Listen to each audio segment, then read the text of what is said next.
You're listening to the Launchcast, the podcast about leadership, business, life, and growth with me, your host, George Andriopoulos. It's like food for your ears.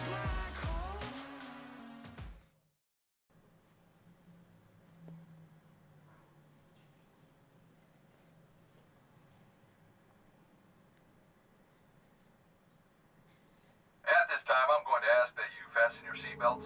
Launch sequence. Launch sequence activated. Launch sequence activated. 5, 4, 3, 2, 1. Woo!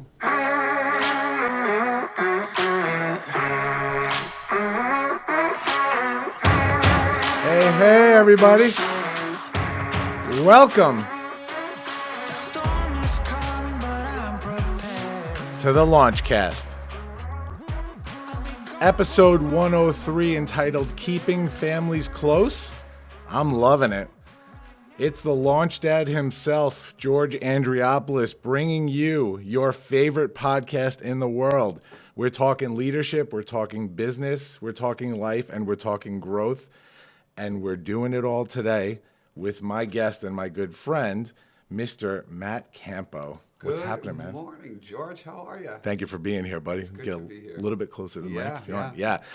Thank you for being here, man. I appreciate it so much. I'm so excited to have you on today for so many reasons.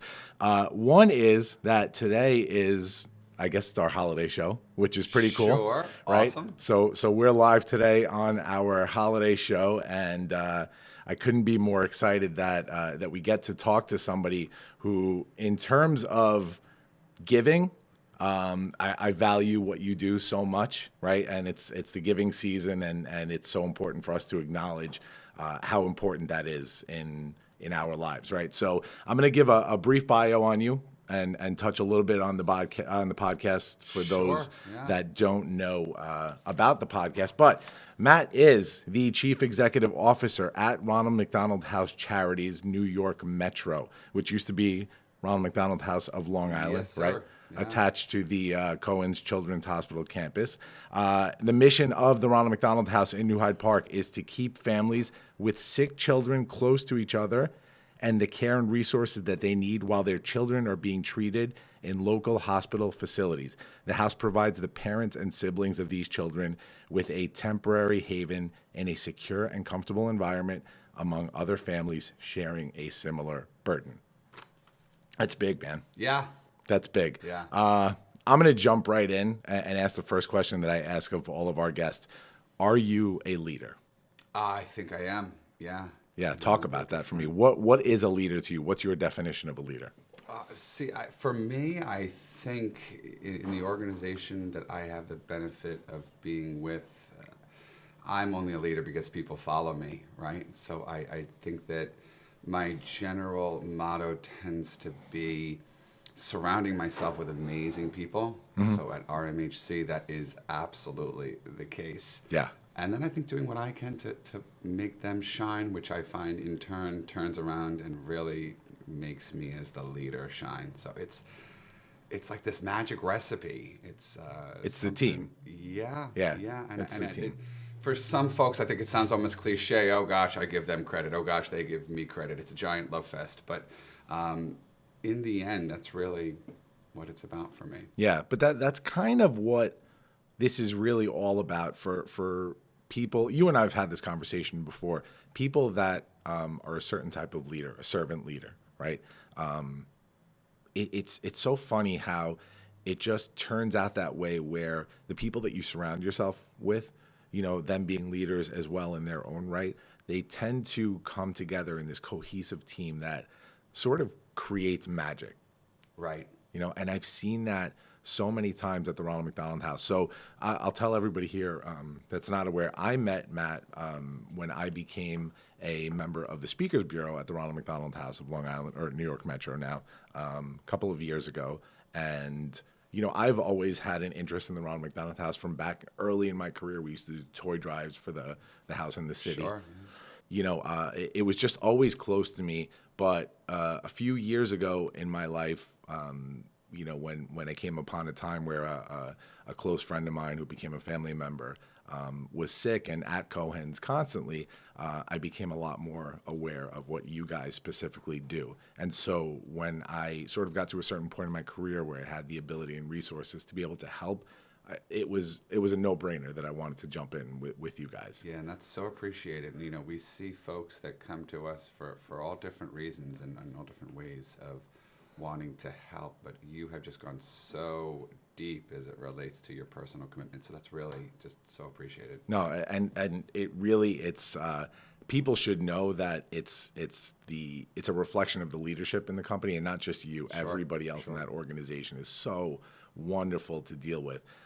It's kind of incredible, every time you walk in there. So, it's funny because I was looking at sort of the anthology of your life, right? Yeah. In terms of what you've done professionally. And you're wrapping up your 10th year at RMH, right? Yes, I am, yeah. And in the order of events, you started there as the Director of Development and Communications? Yes. So what was that about? What kind of role was that? So, I started out as a frontline fundraiser for the organization. The organization was very, very different in a number of different ways, in leadership style, in budget, in resources, and the amount of families we were serving, and the amount of bricks and mortar we had at the time. So coming into the organization as their first sort of director of development and putting together a plan that would grow the organization first from the perspective of income, of fundraising, right? Yeah. I think was the catalyst for my success there. Yeah. And then from there, I was given just additional opportunities to show how we keep this thing moving forward. So Yeah. You're talking about a budget of 1.7 that's now going to be over 5. Yeah. You're talking about staff that's almost doubled. You're talking about families we're serving now in both counties that has almost quadrupled.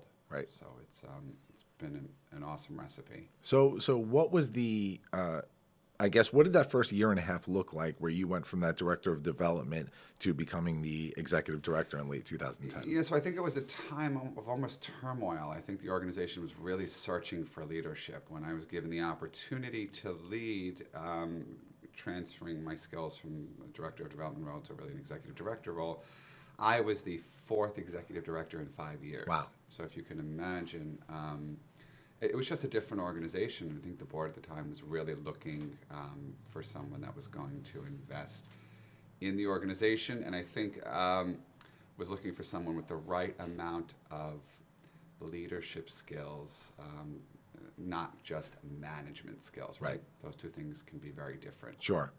Well, we talk about that a lot on this show, the difference between a leader and a manager. Sure. And, it's kind of funny how over time as you develop as a leader, it really becomes very apparent what those differences are. Yes. And I guess you have to, and I don't know if this is the way you started or not, because you were, did you do fundraising previously for? Yes, I've always been a frontline fundraiser. That's one of the things I've always enjoyed. So working with several nonprofits here on Long Island, was able to have some success in that. Yeah. So, I tend to see in leaders that I deal with, especially when I consult for companies, in order to grow their leadership skills, there's that moment where they kind of realize, oh yeah, I'm being a manager right now and I'm not leading people. Was there a specific moment for you where that happened? So I think there was, and it was sort of the transfer as I built the team, and really recognizing in myself where my strengths were. And so I'll be completely honest and transparent with you, right? I think there was a point as I put together a leadership team that I realized my strengths were more in that leadership bucket than they were in that management bucket, right? So obviously every leader has to know how to manage, Sure. right? You have to know there's an entire organization that sort of funnels up to me as the CEO. But I had to put people in place that that complemented those leadership skills, that had some of those management tools. Sure. So I think it was probably in year 3 when I became, when I went from executive director to the president of the organization, and was really able to bring on some support staff that was able to give me some more of the structure we needed in the organization. Yeah, that's it's so important to recognize that, because you really use that to grow in the organization and to grow the organization itself over the years. And so you became the executive director in late 2010. You became the president of the organization in 2015. Yeah. Was that just due to the growth that position changed? I think so. It was really, we've been through really three sort of restructures, if you will, within the organization. And again, that all ties back to that leadership piece of recognizing when you need to make changes, when the people who got you where you are not necessarily the people that are going to get you to where you're going. Sure. So really, there were three key points. I started out, inherited an organization that was a very no-centered organization. Everybody in the organization went, well, we have an idea, but no, we could never do it this way. We could never do it that way. So really changing that culture and building from that point, no, we can do it. We're going to be a yes organization. We're going to figure out how we do new things and different things and bringing people into our family and into the fold. So, and then there was really that second phase where we reorganized. We recognized we had great people. Some of them were in the wrong roles. And I became the president, really as a nod from the board that we were doing the right thing. Yeah. And it's important for the audience to understand here that this is honesty in leadership that we're talking about here. You've mentioned a few things where you admit the faults of the organization. Sure. Before you went on and as your journey continued, and obviously you're trying to work on those faults. It really takes a true leader within a business itself. I'm talking right now within a business or organization. It takes a true leader to analyze those faults and to recognize them in order to correct them, right? To correct the course. Because what happens is, when you don't recognize the faults or mistakes that a company or a person is making, how can we really grow at that point, right? And so I think that has a lot to do with the success in your leadership. And guys, this is what this show is about. I do this to show everybody this journey that we've all gone through as leaders. Every person that I put on this show, you started somewhere, and we'll talk about that. You started in a certain place, and right now you're the CEO of one of my favorite nonprofits in the world. I have to include my own, Shannon's Fight, that I co-founded.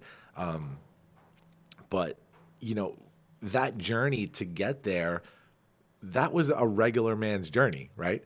You went through things that every single human being goes through. You went through joy, you went through heartache, you went through a lot of stuff in that journey.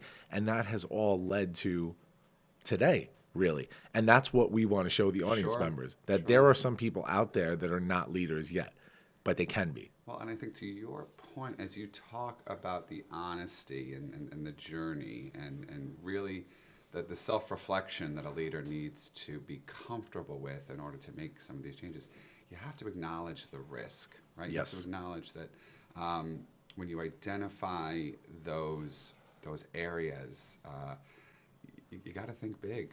And Yes, it is you do. absolutely risk, and you gotta then get everybody on board with that risk and that change and comfortable in that environment. So you're absolutely right.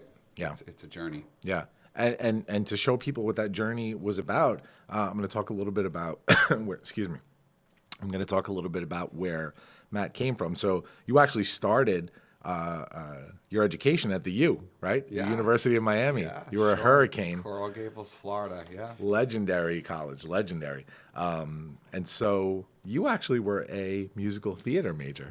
Not a lot of people know that. I am a classically trained vocalist and musician and performer before any of this began. Yeah, what the hell, man? I think the story there goes, I couldn't cut it, So talk about that. That obviously, the reason you went into that must have been a passion, right? And that's where it has remained, Yeah. truly. My passion has always been performing arts. I've always enjoyed that piece of it. But the reality is, I think I recognized very early on after getting a degree in musical theater that there were going to be certain things I could take from that degree that were going to be helpful in this career, but that I wasn't going to necessarily make the cut. Sure. What you do with that right, with that experience and that knowledge that sometimes helps you to become, the leader that you are now, or Sure. the person that you are now. Sure. So talk a little bit about the effect that musical theater and your education in musical theater has had on you across your career in life. Well, I think, look, the pieces that I was able to take and to infuse into my own leadership style, really, much of it involves that aspect of performance, Yeah. right? I mean, the piece of what I love about what I do is really being the face of a tremendously successful organization with a really pure mission. That's who I am. Yeah. And I think as part of that, I need to fit into a number of different molds. I need to fit into that management mold, that leadership mold, that relating to donors mold, that understanding how a board works. And so the reality is, what I pulled out of that education was really the way I'm able to change the way I behave and the way I act, Yeah. if you will, Yeah. in these different Yeah. environments. Do you still have any involvement or any, sort of side love for that? We just finished our Christmas production at my local church, Yeah. Experience Church in Bethpage. I'll give them a shout out. It was 3 shows over the course of the last weekend. So yes, I still actively perform, and I'm engaged in that environment. But it is a passion, and I do it when I can. Yeah. Instead of it being my life and my career. Love it, and we'll talk about a little bit about that later. You mentioned the Experience Church. So you continued after your time at the U. You attended LIU Post for Arts Management. Yep. Right? Was that a Yep. master's? Again, yep, and that just sort of all went into that performing aspect.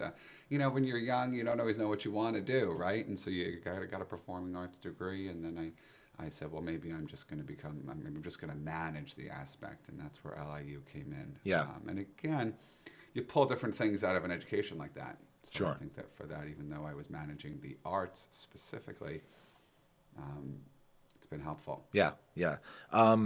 So I'm gonna jump ahead a little bit. Typically, the way I do these interviews is we kind of go chronologically Yeah, through sure. through the guest's life. But I do want to spend a fair amount of time covering the organization itself and talking about the history of the organization. sure. I want to jump to that for a minute before we get back to you. So RMH, right? The organization itself. Talk about what the organization and the mission of the organization means to you, and additionally, what drew you specifically to RMH? Yeah, so I think at the time that I got involved as an employee, but obviously I've become part of this organization. It's my life mission now. It's my legacy ultimately.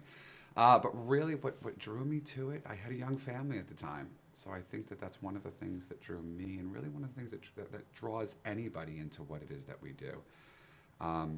Because at the core of it is family. Yeah. And I think at the time I looked at my young kids, I thanked God that they were healthy. But the reality is that what the organization does is just so meaningful, because I think it's helping families and helping kids, and at a time when they really are down. Yeah, yeah. In terms of what has happened, what has transpired over the course of your career there, what does the organization look like now versus in 2000? When did you start this? 2009. 2009. Yeah. Yeah. What does it look like now? We've just been in a tremendous pattern of growth, so that looks like expanding programs. We've gone from our 42-bedroom facility in New Hyde Park that really used to be our identity. Our house was our identity. We have grown to become a regional chapter, which means we are helping kids throughout the New York metro area. We also have programs underneath our organization in Suffolk County. We've been able to expand there to family rooms, to hospitality carts. So you're talking about helping 800 families a year 10 years ago to helping 6,000, 6,500 a year now. That's big. And that's the thing that's really so pure about all of it. We just want to help families. There's no other agenda. Yeah. We want to find as many of them as we can and meet as many of their needs. Yeah. While they're going through this. Yeah, it's incredible. One phase of growth that the house has had was when you guys had expanded from 18 to 42 rooms, right? Sure. So what year was that? So that was before my time. Before your time. But it speaks to the need for our services, the need for what it is that we do. An 18-bedroom facility at the time was turning away hundreds of families a year. That's a heartbreaking thing. Yeah. And we, even with 42, have to sometimes wait list families and almost triage families depending on where they're from and the seriousness of the illness. And we work a lot in partnership with our hospitals to make sure that we're providing for those needs. But that was a necessity at the time. We had to add those other 26 bedrooms to meet the needs of our families. And now we see it in Suffolk County. We see it at Stony Brook Children's. The family room is 1,000 square feet. Yeah. And it's serving 3,500 families a year. Imagine if we had a Ronald McDonald house there. Yeah. So that's really been one of the main One of the focuses. goals. Yeah, which we'll talk about. And so in 2011, that's when Project Design happened? We renovated the entire facility, all 42 bedrooms. Yeah, so I 13 want you to 14. speak. I want you to speak a little bit about that, but I want to preface it by saying that this house, and maybe we'll talk about this part of it first, the business part of how this organization works. This house is not funded by a corporation. This is not. A lot of people hear the name Ronald McDonald or McDonald's in the name Ronald McDonald House, and they have this misnomer that McDonald's funds your entire operation, and that's not at all true. I don't want to say at all true. No. McDonald's There's a piece is a of it, mission yes. partner for sure. Of course. But the relationship with McDonald's tends to always warrant some explanation. So I think that people, and you're right, that is a popular misconception, but our relationship with McDonald's is very, we are a local organization or a regional organization. Our relationship with McDonald's is also in that vein. Mm-hmm. So the owner-operators that are here in the New York metro area are really our partners. They're on our board. They're helping us fundraise. But McDonald's corporate supports a international system of houses, and they do that through the employees and the resources at that level. Sure. I often say to people, one company could never support 380 organizations. I'm a mid-sized organization, but our system, some of our houses are 140, 150 bedrooms. Yeah. No one organization, no one company could be expected Could sustain to that, support right, sure. that. So, but to your point, we are a locally funded organization that's really beating the pavement trying to come up with that $5 million a year. Right. And so the giving aspect of this, whether this guys happens on so many levels, whether you are an individual that wants to volunteer, if you're an individual or a family that can donate, to help the house out, can donate your time on a bigger level, right?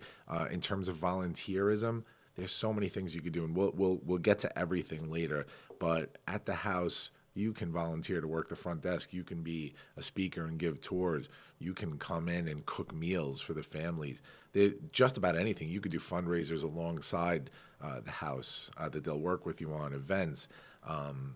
But corporate giving is what I really wanted to focus on here, and we'll get into project design. But corporate giving, for me as a business owner, I've come to a place in my career where once my company became semi-successful to the point where we can actually give back a little bit, it sort of became a responsibility to get out there and give back because, you build a company, and that's great, and you're supporting the people that work for you and your clients and everything.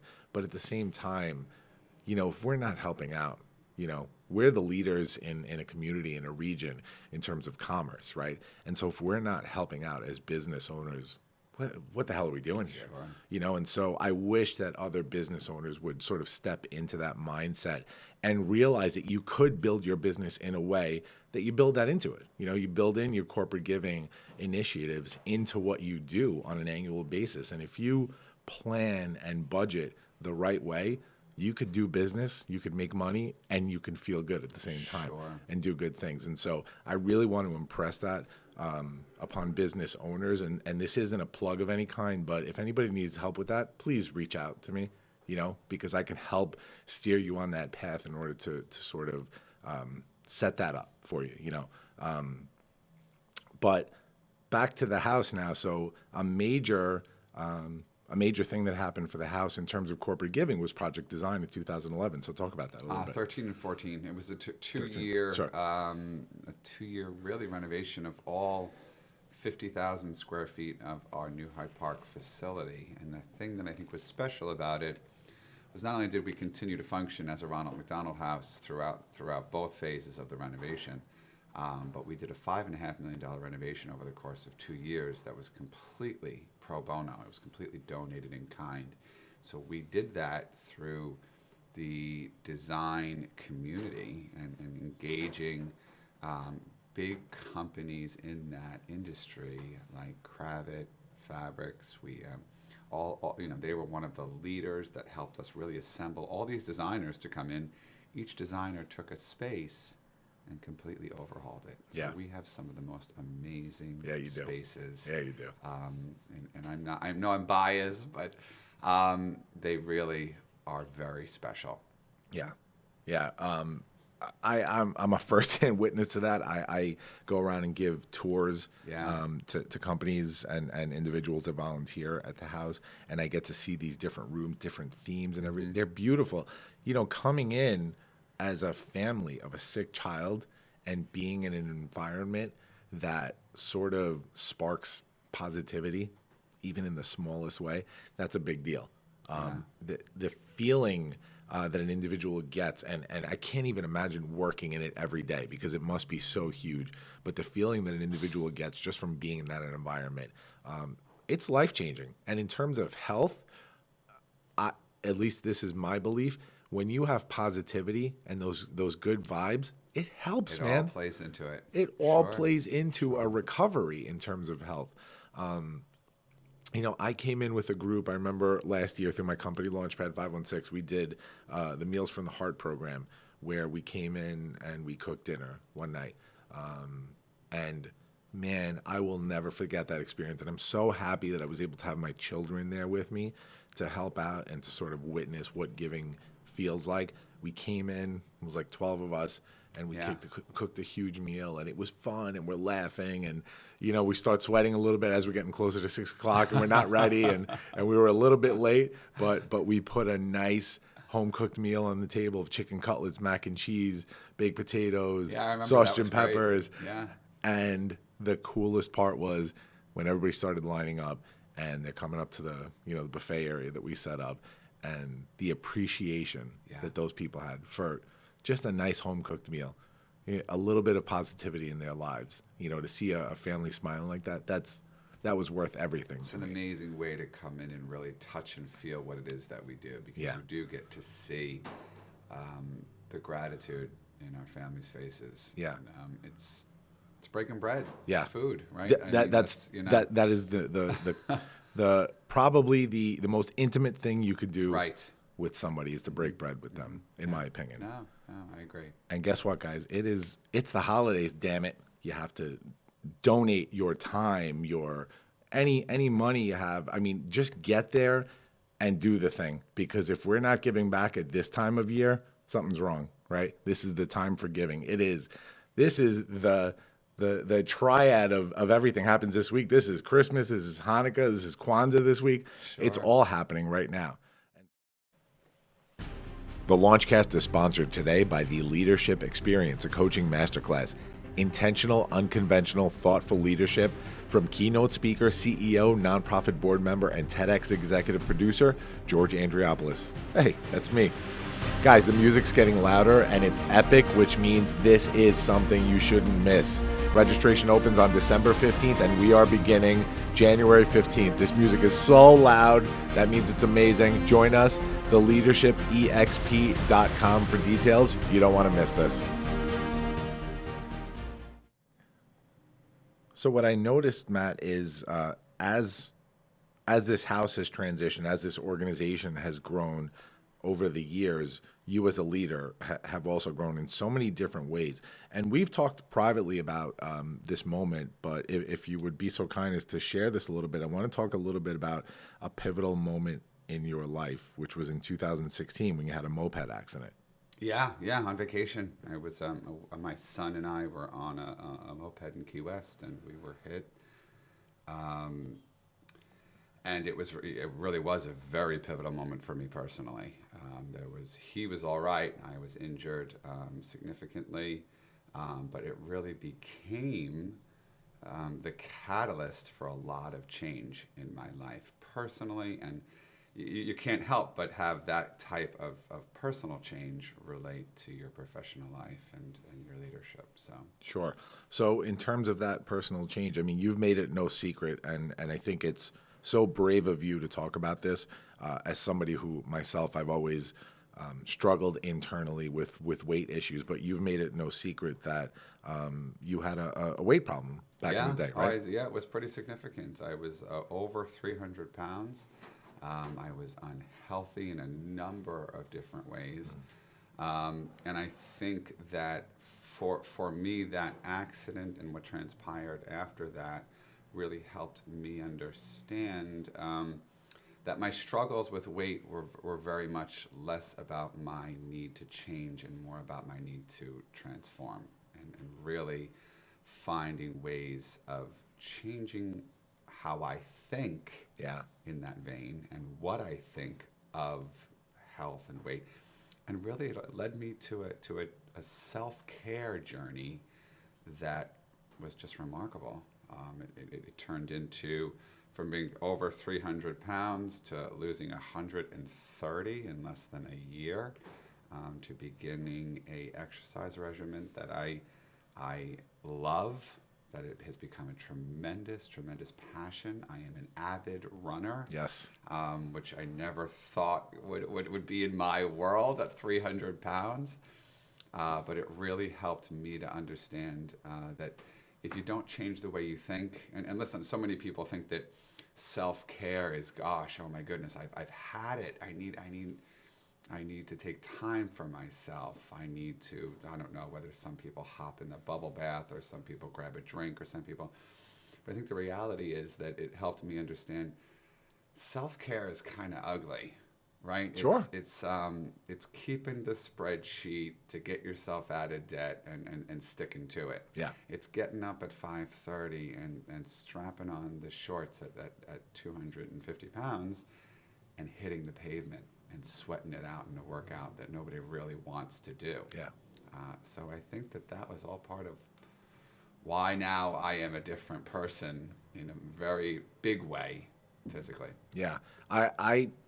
I understand very much where you're coming from with that in a number of ways. And I've made this no secret. I've gone through a couple of transformations in the last 10 years and the last 15 years of my life. From the standpoint of a weight transformation, I went through that. I had gotten up to close to 300 at a certain point. I was like 290. Yeah. And I had a major weight loss back in 2005 that was, semi unhealthy the way I did it, but, it got me there. And that struggle since then, that fear, that trauma of going to a tuxedo place for my cousin's wedding in 2005 and getting measured, and the tailor telling me that I have a 42-inch waist, and I go, no, I'm a 36. And he goes, no, you're 42. And I go, the jeans I'm wearing right now are a 36. He goes, No, why don't you they've been stretched to a 40. He goes, take a peek at those jeans. And so I lift them up, and it was really the first time I realized that they were so outstretched. It was like a rubber band on its last stand. Isn't it funny the way jeans do that? Yeah. Yep. And so that trauma, right? That trauma of remembering that very moment is something that I replay in my head over and over the course of the last 15 years of my life, when that weight is starting to get out of control again and I have to sort of clean it up. So it's a constant battle, and it's really a balance, right? Which we'll talk about that a little bit. But it's really a balance to sort of maintain that mindset And it really is a mindset It is. that It will is a keep mindset. you in a healthy place in your life, in all aspects of your life, right? So true. So you had told me a while back, and I hope I'm connecting these dots the right way. This was sort of a cool intersection of your professional life and personal life in terms of this weight loss, because you had told me that when you got back from this accident, you were laid up for a while, right? Oh, I was laid up for several months. Several months. Ribs, I had broken bones, and you know, over the course of that journey, without even trying, I think probably because of my need to sort of just slow down, and I came out of the hospital, I went back to work, and those jeans were a little bit looser. A little bit, yeah. So I think I may have lost like 20 pounds. So I think it was enough that even though I was still in the high 200s, it was noticeable. Right. And I think that the intersection became that my staff and my family at RMHC Yeah. really recognized, well, gosh, maybe this is an opportunity. Knowing my struggles with weight, knowing my burning desire over the course of the 8 years or 7 years they knew me, to change that piece of me, they saw it as an opportunity to come alongside me and help me continue that weight loss. So they all bought Fitbits at the time, and they bought me a Fitbit for my birthday. I remember the trip where I was hurt was in May. I came back towards the end of June when I had a birthday, and they gave me a Fitbit, and they say, we're going to do this together. Yeah. Look, Matt, you've lost 20 pounds in this accident. Maybe you could lose another 20. They helped to create the monster that I am today. And Yeah. then I just started walking. I just started getting up at 5:30. And Yeah. then I started thinking, well, gosh, I'm not sweating as I speed walk at 5:30 in the morning. Could I even run? And I downloaded a 5K app on my phone, and I would run for 2 minutes and almost pass out. And then from there, it just became something that the transformation started setting in. Yeah. I started really taking a look at things in a different way. But that RMHC family helped me to do that. That's a big team, way. man. It's a That's a team, and I hope you understand that you're not the type of person to toot your own horn, but that's a testament to your leadership. Sure. I hope you understand that. Sure. That's a big deal. That's who you have surrounded yourself with on your team. That is the way you have built the culture amongst your team. And these are all qualities of a leader that are so important, and they're so hard to attain. These are the qualities that you can't teach in leadership. Sure. You can't make people like you. That's something I learned very early on. I went through that transition in my career of being a manager versus a leader. And I was the worst manager ever back in the day when I first started my professional journey. And I sort of needed that to understand that once I could figure out who I really was, right, who George actually is, which took me a long, long time, that people didn't like these other versions of myself that I was putting out there, the leader and the boss and the manager and I'm in charge. And when you don't put that out there, when you put your authentic self out there as a leader, people accept it. Authenticity, being genuine, and really, really investing in people. I think for me, it's about, people are smart, right? I surround myself with smart people. Yeah, you do. I have to. But the reality is that you surround yourself with smart people, and they recognize integrity, whether it's at the job or whether it's in your personal life. They recognize when someone's being genuine. So you can't surround yourself with smart people and then try to fool them. No. So you I can't. just think that that's part of what has been the success of the formula. Those smart people, and Yeah. then really being a very genuine person with integrity. Yeah. Whether people are watching or not. That's It all important. comes That's out. important to remember. And that authenticity, especially in what you do, because what you do and I want to use the word persona, the persona that you have to exude at all times. I mean, you have to be on a lot as the CEO of RMH, right? Oh, yeah. You have to be on a lot. And so if that person that you are in front of your donors, in front of your board, in front of your volunteers, all the people that you have to facilitate in order to make this organization work, if that person is contrived, right? If that's a version that you're putting out there of yourself in order to make it look like you're this giving, caring person, people aren't stupid. They're not stupid, and People you are not. really, and I think this can apply in any leadership area. You gotta live it, right? Yeah. I just think that once you find a job that you can live and it becomes your passion. I give tours of the house. It's one of my favorite things to do, and I'm not kidding. I love giving tours, and what the feedback that people give me is that, gosh, your passion just comes out in the way you present what it is that you do. But it's because I love it, and it's because I live it every day. Yeah, you do live it, and that I know that's the authentic you, and that's what makes you a special leader, and really you're in the right place, man. Like I don't know if you feel that way, but you belong exactly where you are. Yeah.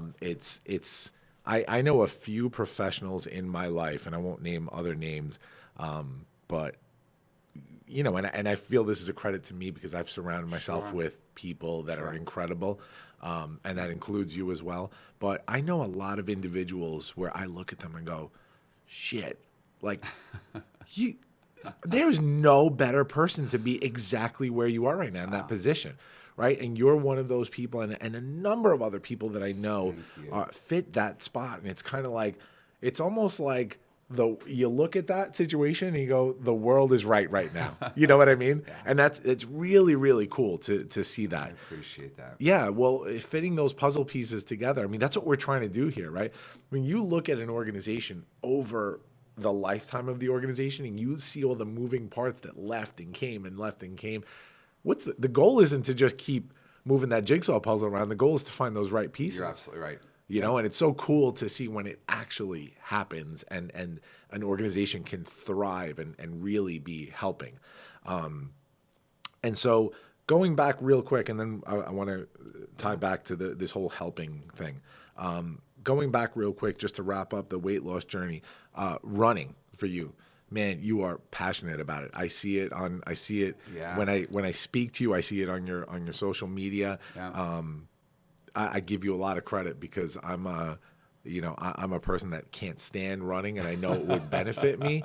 But to see the journey over the time I've known you, and I didn't see you at the beginning of this running journey, but sort of halfway through, and then to see you last month run the New York Marathon. Yeah, it's pretty amazing. Holy crap. If I do say so myself. No, it's it's just something that that has become again part of me, and the New York City Marathon was incredible in so many ways, but again, it allowed me to join two tremendous passions, two pieces of my life that converged in that I used the marathon and my first full-length marathon to raise money for RMHC, to raise awareness for RMHC. So it was a win in so many ways, but I can't get enough of it. And again, sometimes I think for my staff, especially in the beginning, they took a step back and they were like, who is this guy? Yeah. I oftentimes will do that. I'll just take a step back and say, I never thought in a million years that I would be that into it. Yeah. But it's just has become a tremendous passion. Well, this goes back to what I said before about, and I've talked about this before, but I'm 40 now. I just turned 40 a couple of weeks ago, and I think it really, I started at about 30, 31 on this really transformational journey where I really wanted to change the person that I was because he wasn't cutting it anymore. And so it was about 34, 35 where I was like, yeah, this guy right now, this feels good. This feels like me. And ever since then, it's like living in my own skin has been so much more comfortable than for the past 35 years combined. And so in that same respect, I was doing my research here, right, for this interview. And in doing this research, I read previous interviews. I read articles that were written about you, and I watched a couple of interviews that you had done, and I don't recognize it. And I'm not talking about from the physical standpoint, man. Yeah, it was, yes, it was a heavier version of you. That's not what I'm talking about. That's not the Matt that I know now. Yeah. It sounds like a different person. There's a different vibe surrounding you. When I speak to you about running, it's part of your life. That wasn't part of that. You hadn't found that passion yet. Right, and I think that it all sort of converges into one. Again, I keep using the word transformation, but it really is true. When you lose 130 pounds, that combined with the growth of this organization, combined with my realization that the level of trust at the board level and what it is that we were doing, it all creates a new persona, a new level of confidence. Yeah. And then you start putting that out there and you see continued growth. So really, it's not just physical. It's in a bunch of different areas. Yeah. Yeah, it's unbelievable. I cringe when I think of some of those videos that are out there. Don't Google me, please. But it's the same way for everybody. I always talk about one of my this has been a passion for me, this whole podcast communications thing. I think this is so cool. It's something I've been thinking about for quite a few years, and I didn't want to do it until it was something where I could be a servant to others, in using it, right? And so that's what this is about. But one of my heroes in communications is Howard Stern, and his show, and a lot of people hear Howard Stern and they think, there's naked girls running around, whatever. That's not what his show is anymore. He has become one of the greatest interviewers on the planet. Sure. Right? And so in fact, I follow his process in interviewing a guest. It's so important to me. And when you hear him talk about himself back in the day, he cringes. He can't listen to his old shows, right? And so I think that's true for a lot of us that have gone through transformations, and that's very healthy, Right. Although we should, stand behind what we've done in the past. It's very healthy to look back and cringe at something that you did because you know that you've grown since then. You're in a different spot. You're in a different spot, and that's a good thing, man. Yeah. So I want to hop now to the level of leadership that you've attained. So this is really interesting to me, and I want to give a shout out to a colleague of mine, Mark Cordone. He runs something called the Joy Revolution, which is a coaching platform, and I actually have a little bit of involvement now in the Joy Revolution. I'm one of the coaches on there. And in working with Mark to learn more about the Joy Revolution and what it's about, he put me through some assessments and evaluations to kind of show me what this platform could teach me about myself, right? And so I went through something, a leadership evaluation assessment, and it was so cool because it sort of shows the different levels of the psyche, right? And where I fell really heavily, I was like off the charts with these numbers, was in my servant leadership. And so it's really easy for me to look at another leader that sort of falls in that same vein and say, yeah, you're on that same path. So servant leadership, man, to me, it's so cool because, in certain ways, we're not thinking about ourselves all the time, which is sometimes bad, because we have to focus on ourselves too a little bit. But servant leadership, to me, creates the biggest amount of change. And so I feel that you fall into that vein very much. And I want to know if you agree with that and if you've sort of tailored your leadership model around that. Yeah, I think that really goes back to the essence of that recipe as it relates to what it is that I do.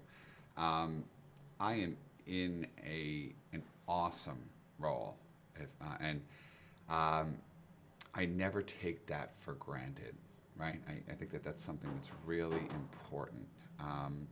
I serve at the pleasure of a board of directors, but I really serve at the pleasure of the entire team.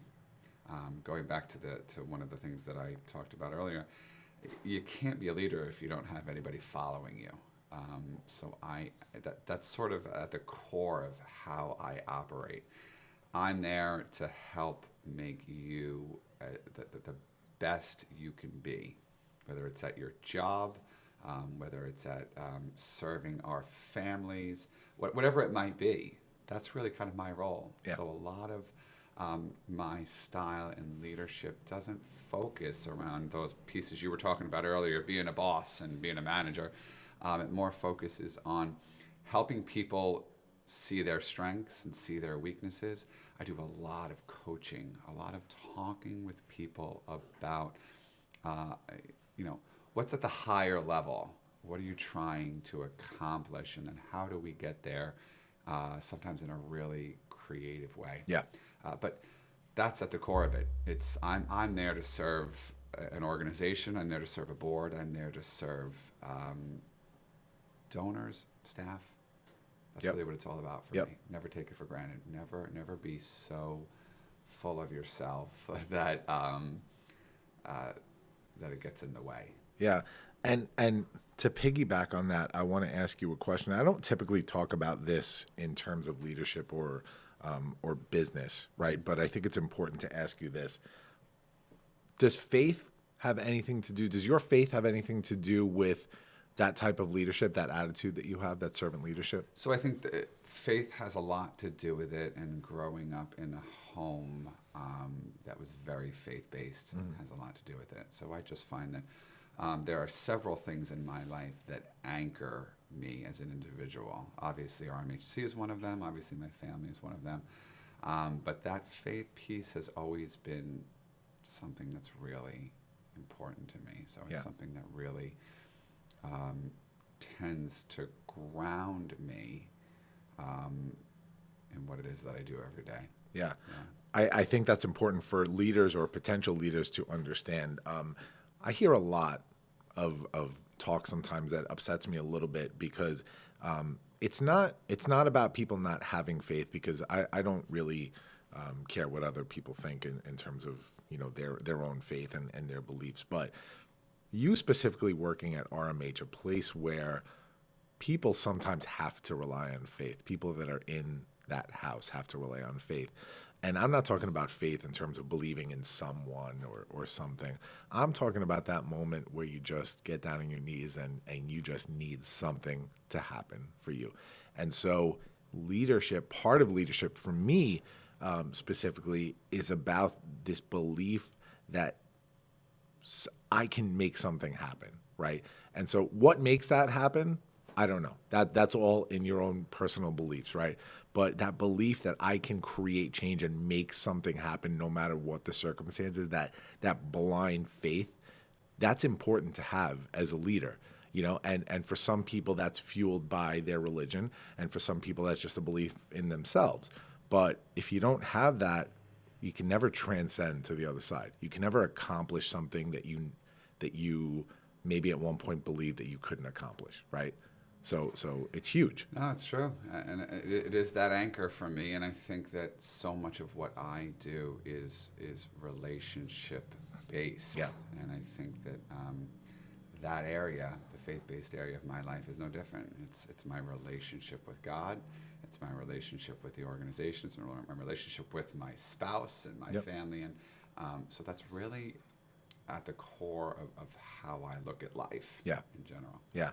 So we talked about balance before we wrap it up, and I want to touch on this because this is so important to me. We talked about a few moments in your life that were these big moments, these spark moments. And for me, I always mention that we need to be very conscious of these spark moments in our life, that if we kind of ignore them and let them pass by, we may not be able to seize an opportunity. With that is this thing that I like to call the balance phenomenon, which is you find these spark moments, you take advantage of them, and you've kind of built this sort of pseudo leadership model for yourself. But sometimes it's a lot, right? Sometimes it's too much to manage everything at the same time. And so that's where balance comes into play. For me, I always say that I had leadership in so many different aspects of my life when I really tried, but it was so much to manage. And it wasn't until the day that I just sort of understood that balancing them was the key to being my best version of a leader, right? So you're in the same boat, man. I mean, Yeah. you're a husband, you're a Yeah. dad, Yeah. you're a CEO, right? So we're tied on all those levels there. And Yeah. then you have your personal stuff. I have my personal stuff. We all carry as human beings our stuff that we go through every day. How important is balance to you? Gosh, I think that I look at it in a number of different ways. I look at it sometimes in a very pragmatic, almost cyclical way. I sometimes have to, unfortunately, look at it in a monthly, a daily, a weekly way. But it's so important. And I think you have to recognize as a leader that one of the things you have to deal with is capacity issues, right? I'm only one person. You're only one person. And you can't do it all. But you have to recognize when you're at capacity. And I think that then it becomes how you tell your story. I'm very much at capacity almost all the time, Yeah. right? Whether it's family, whether it's RMHC. How do I tell that story? I've found in recent years, I can tell that story. Gosh, I'm so busy, George. Oh Yeah. my gosh, I got so much going on. Or I can tell that, which can sometimes relate to you. Well, Yeah. that's too busy for me. Yeah. And that's what I've sometimes found, as opposed to, George, life is good. Yeah.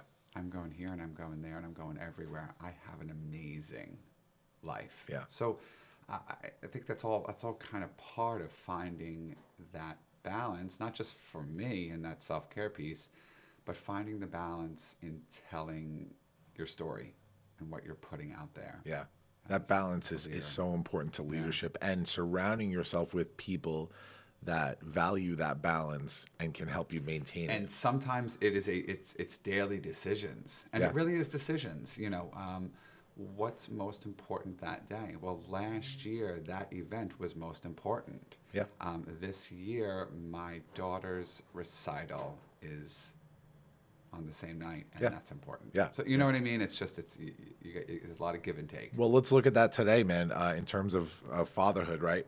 I think we both fell into the situation today. Yeah. We both fell into the situation. So we had a planned meeting for 11 o'clock to go live at 11:30 and record this thing. And I got a text this morning. You had a childcare issue. Can I bring my two daughters? Of course you could bring your two They're daughters. here. Because guess what? I'm filming something at 4:30 today, Yeah. and I had a childcare issue, and now my kids have to be here later today while I'm filming that. And guess what? This is what we And do. the reality is that text is a perfect example. You have to come to a place in your leadership style where you understand what the priorities are, but then you also have to understand that everyone else has a life and they understand those priorities Yes. as well. So, whereas in another version of my leadership style, that would have been just me figuring it out, or me canceling, or me. Do you know what I mean? Yes. Instead, it was, nope. George has got kids. George is going to understand, and we're going to figure Yep. this out. That's it, man. And we surround ourselves with other people And like your ourselves. answer And that's was, why. Matt, don't worry. It's all about the balance. It's all about the balance. So That's comes it. Full circle. That's a great way to lead into the big three. So the big three, Matt, is your top three. So I'm going to list a few things. Yep. And this is like one of those little psychological Yep, games. yep, You're going to yep. blurt out your top three for each item that I list. Ready? You bet.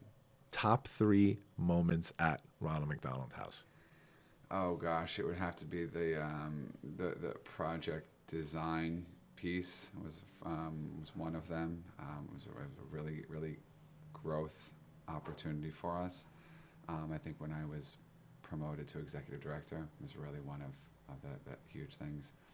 And believe it or not, we are a healthy organization. A lot of wonderful things happen where we live, but the reality is another top moment was the first time I was involved with a family, and we lost a little girl. And that might sound weird, right? But it really helped me to understand that there's such brevity behind what it is that we are doing. Yep. And that experience changed me. Yeah. in just a significant way. Yeah. Top 3 most terrifying moments of your life. This isn't heavy or anything. Oh gosh, not heavy at all. I think the top 3 moments when I had my first. He's now 16. That was a terrifying moment for me. I think top 3 was when I was on my second and I got laid off from work, and I was out of work for 9 months and didn't know how I was gonna do it. Yeah.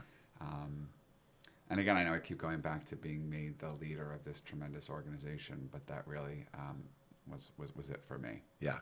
Yeah. That's, it's interesting when you look at the type of leader that you are, and I ask you a question like that, and you don't mention stuff that was personally, I want to say, would very personally just to you affect you, like your accident, right? Although I'm sure very terrifying, but everything you mention is about your kids and other people. So, I appreciate that. That's very cool. Top 3. That answer could be, top 5, top 10. Sure. You know what I mean? Sure. So, Top 3 most gratifying moments in your life. most gratifying moments. I think for me, I find a tremendous amount of gratitude in getting up as part of my worship team and just ministering to people and performing and using those gifts as opportunities to help others see that piece of faith that's so important to me. Yep.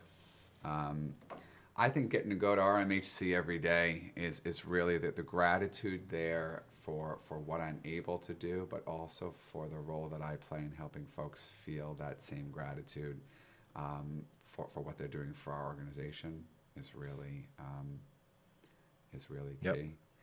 And I think for me, again, gratitude probably as we bring this full circle to the team, the most gratifying piece is that team that I built, because they really they make me look good every day. Yeah. I wouldn't be who I am without them. Love it. Top 3, we talked about spark moments, right? Those moments in your life where you realize there's just something is about to change, right? Top 3 spark moments in your life. That accident is number 1. Yeah. So in that question, There you go. without a doubt, we go to that moment where I was in the middle of the street on that last night of vacation. Yeah. I think other spark moments have been mostly centered around RMHC as it relates to just my journey there and coming up as a leader there. The first spark moment I could probably remember is when I realized I could not live without my wife, and I had to marry her. Yeah. That sounds Very cool. Perhaps cheesy or corny. Very cool. Definite spark moment. Top 3 failures. That's a hard thing to talk about as a leader. We talked about recognizing your failures. I am one that's not afraid to admit when I'm wrong, so I'm wrong a lot. I think for me, my top 3 failures would be making some mistakes in my personal life, not recognizing some of the habits that anchored me before I was healthy. There was a lot of failure in my life before that time. I think taking some risks at work and not seeing them work out. Those are at the top of the list. And I think my ultimate, probably my biggest failure would be not doing this weight loss journey and that self-care piece earlier in my life. Yeah. Last one, and I'm gonna change this a little. I had accomplishments. I'm gonna say work accomplishments because I think we've gone over some of your personal accomplishments. So top 3 work accomplishments. Really becoming RMHC, the chapter, is certainly a huge accomplishment. I think that